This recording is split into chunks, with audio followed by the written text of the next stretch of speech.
You're sitting in your chair and you're sipping a glass of clear crystal water. And you think to yourself, I should go visit Mexico. And then that still small voice comes in and says, if you visit Mexico, you will surely die, pendejo. Porque todos en Mexico es criminales. Have you ever had that feeling? Well, I rejected that feeling. And I went to Mexico. Good evening, all. I see you guys popping in there. Shout out to everybody. I see Dan Fitz in there. He's down in here in Mexico, too. Mexico. That's the correct way to say it. Mexico. Mexico. All right. I kind of round that H off, but whatever. They're not that defensive about it. Say it however you want. Let me know if I'm coming in clearly on this mic. Fitzcam, shout out. Everybody. HPR, Nicole, all you guys.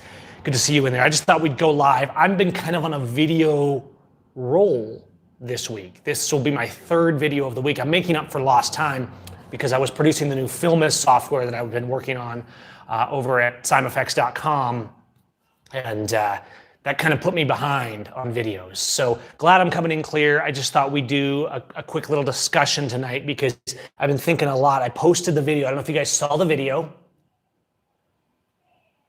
Shout out to Kayla's birthday. I don't know if you guys saw the video I posted today about Gavin versus the Mexican military. No, that's a stretch, okay? We weren't really fighting. I just kind of did a little audit, filmed them.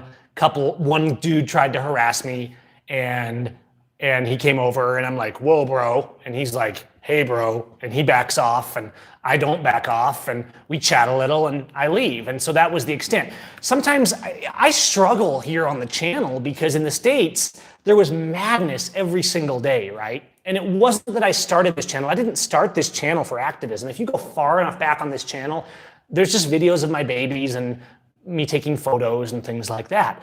And so this channel grew because I would stand up to Blue ISIS in the States. And part of the problem is, I think maybe YouTube doesn't think there's enough engagement on my ordinary videos. Sometimes it's kind of depressing, honestly. I feel like you guys only like the videos or watch the videos, or they even show up on your feeds if it's me getting chased by police or arrested, right?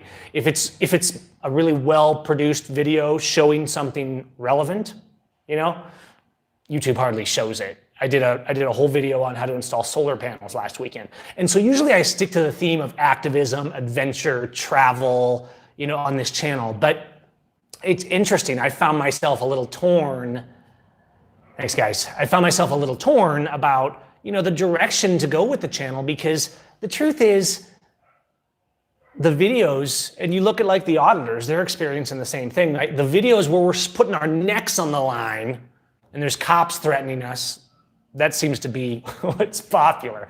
But I hope you guys enjoy the videos that are a little more practical. However, if you enjoy standing up to people in uniform, check out today's video if you have not, because it was an interesting interaction, but also a good discussion, I think, about dealing with filming police and how much more common it is to film the police down here and the government, and how much less hostility there is from the government, okay? So check that out. Check that out, because the world is becoming a fascist place. The USA is an absolutely fascist state. And there's really no freedom that you have there that's not a risk. And so anyways, I appreciate all your guys' kind words. There's always the statists and the haters and the fascists and the loyalists saying, build the wall, you know, fascism will save us, socialism will save us. But the truth is freedom, leaving people the heck alone, real economics, and most of all, let's go back to Jesus's principle, most of all, gracias, Dan, most of all, loving our neighbor as ourselves, standing up for something. When you see something wrong, you do something. The price of freedom is eternal vigilance. But your government isn't going to be vigilant for you. You have to be vigilant. And vigilant means standing up. I was just looking at comments on the video I posted today, and someone was saying, why are you always looking for trouble? And it was literally, I mean, it's a video of me videoing, right? And some guys in uniform getting a little irritated and me standing up to them, and we shake hands and we all go on our way. Why are you always looking for trouble, Gavin? And it really, I kind of stopped on that comment. It says something about our society. It says something about the level of cowardice in our men, the level of apathy in our communities, in our mothers, and in our families. It says something about the unmitigated, bootlicking, slavery cowardice of a society when it says to exercise a fundamental freedom is looking for trouble. Our minds are completely flipped upside down.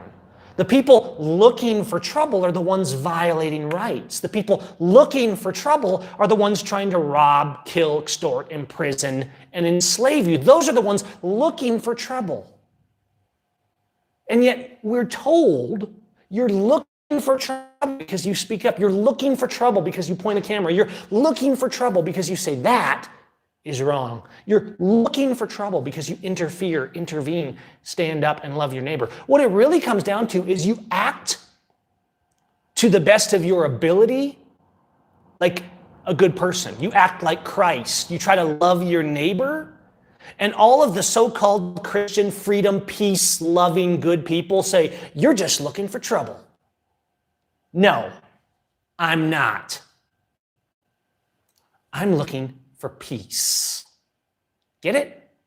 That's what the people who stand up to thugs and bullies and tyrants, that's what they're looking for.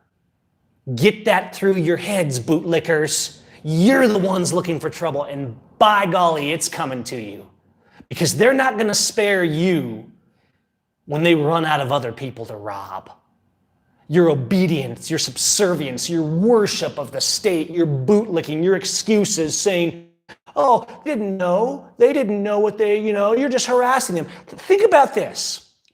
I go and stand up to somebody. Sometimes it's firm. Same with the other activists, right? We stand up to somebody and people say, you're just harassing them. It's not their fault. Imagine this. Imagine you run a city.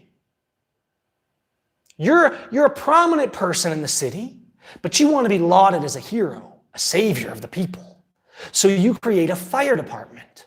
The problem is it's a wet climate and there's really no fires to speak of, so the fire department isn't that big of a deal. It's fine, but whatever.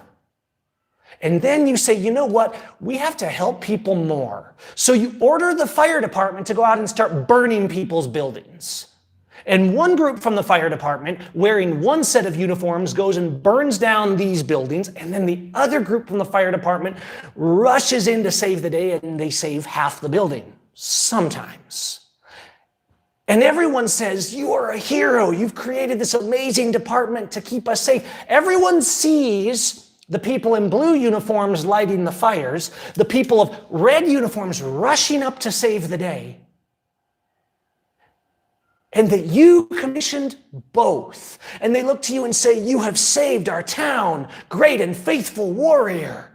The fire department was a genius idea. It's amazing. And a man stands up and he says, wait a minute. He created the fires in the first place.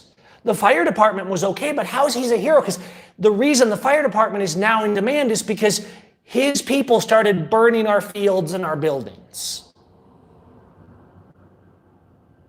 And everyone turns with one accord to the young man, pointing at the real troublemaker, the real criminal, and says, stop harassing him. He's helping us. He keeps us safe. You're just looking for trouble. Those people are the same. That's a description, guys, of the drug war. That's exactly what the drug war is. The for-profit prisons, the police who are keeping us safe by molesting, robbing, killing, abusing. The idea of a constable on the street to make sure that the community is safe was not a bad one. The problem is it wasn't as necessary as the government liked. So they created crimes, they created terrorism, they created fear-mongering propaganda in every shape and form possible to keep you groveling and weeping at their feet so that they can stay the heroes. That's what the military did. That's what the police did. That's what the government did, using those tools. That is what the drug war is. The war on freedom, the war on prison, the building a wall. It's creating an enemy. Creating violence and creating crime so they can save you from it. Does anyone see a fault in my logic here? It seems pretty straightforward, but I seem to have a terribly difficult time getting people to listen to such a simple, obvious message because we're so distracted, we're so divided. The USA is New Berlin. And so when I walk around the streets of Mexico and I'm proud and I look around and I see people with a little more spark, not that they do enough, not that the government is in check as much as it should be, but there's a little more spark. There's a little more ability to resist. And I pull out my camera and I say, hey, you, that's wrong. Don't do that. And the guy says, oh, and he walks away. And I say, yeah, that's how it should be. He should walk away. And if we all pushed a little, if we all stopped saying, stop making trouble, and we started making a little bit of trouble for the people who are creating the trouble, maybe Mexico will not become the United States of America, the fascist empire that terrorizes the entire world. And I think somebody had it right there. They have a hard time hearing because their face is so low to the ground, licking psychotic boots. But I don't understand it. They're like, just don't make waves, it'll make our life harder. And I'm like, your life is already hard. They're already screwing you over. Grow a pair.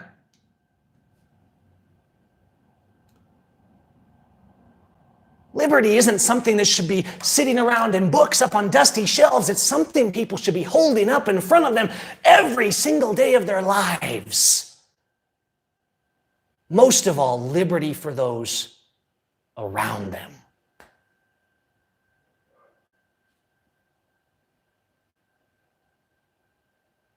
News Now Marijuana says he's in Mexico now, and he's dead. Of course he's dead, because if you go to Mexico, you will surely die. Look at me. Look at all the people that have been coming to Mexico to escape the United States of America and its unmitigated prison state fascism. Of course you will surely die. Sometimes they kill us 2 or 3 times a day. It's that bad, guys. But seriously, the tacos are amazing. People have to start thinking for themselves. They have to start thinking free. We don't all have to think alike, but if your thought process is to abuse, cage, and enslave others, you're the one looking for trouble. Oh, James. Hey, James Freeman's in there. Yep. Jeff Winehouse. We need to do some more Jeff Winehouse videos, guys. There's some new evidence out on Jeff Winehouse. It actually came out on Jeff Winehouse. I'm going to try and do some more videos. Hopefully James and some of the other guys can dig into this too, John Lamb and whoever, right? But not only did they put Jeff in prison for 30 years because he survived police trying to murder him on camera, even though he did nothing, it's now come out that they withheld evidence that the cop that opened fire on him had PTSD. And it's actually on record that he was saying, like, even when someone reaches for their wallet, he wants to pull out a gun and blow them away. This is the cop that Jeff was charged with assaulting, even though he never touched him. This is the cop, Folsom, I believe was his name. And Mertens was the other one that tried to murder him, all right? So lots of evidence coming out in that, and we won't go too deep into it tonight. Just wanted to give a little shout out to Jeff Winehouse. Ditto for Schaefer Cox, right? Absolute madness. But the truth is, I mean, you got Jim Hamilton. They gave him 300 years after they trumped up rape charges on him. And the evidence was such crap. This is why I refuse to go into those courts anymore, guys. It doesn't even matter. They can even have something little against you and you'll turn up dead, or they'll make a new charge and you'll spend the next decade or even the rest of your life in prison. I won't live. I won't make my kids live. I'm not a child abuser to the point that I'm going to make my kids, if I have an option, if I have a choice to do something else, that I'm going to make my kids live in that kind of a world. It's not cool. All right? Some thoughts for tonight about freedom, about fascism, about filming police, and to remind you that it's not radical. You're not the troublemaker when you stand up to government, when you stand up to bullies, or even if you stand up to government officials that aren't bullies and you're just documenting them. You can do it politely and friendly. I don't think we should always have one speed. I don't think our tactics should always be full-on hostility, you're the enemy, because they are human beings. If there's a government official that's not actively abusing someone and they're actually just trying to do their job, even if that job maybe shouldn't exist or it's BS, I'm still going to be polite. I'm not looking for a fight. I'm looking for peace. And so let's look for ways, let's be strong-headed and maybe even a little hostile when we need to, but let's be nice and amiable when we can too, because the truth is, both make good narratives, both make good videos, and we have to set the example of loving our neighbor as ourselves, even to the people that we disapprove of. Okay, you guys, I'll let you go. Hope this got you thinking a little bit, having a little fun here, but take to heart, think seriously about the people that are suffering, the Jeff Winehouses, the Schaefer Coxes, the Leonard Peltiers, the Jim Hamiltons, the list goes on and on and on. The people from the Bundy Ranch, the natives from the north. It's constant. We got to come together and resist the real enemies. The government, the military, the uniforms, the politicians. They are not and they will not keep us safe. We have to stand up for each other. All right, guys, we'll talk soon. Let me know what you want to see on the channel. We can do some more Q&As if you want. We'll keep working on it. All right? Peace out.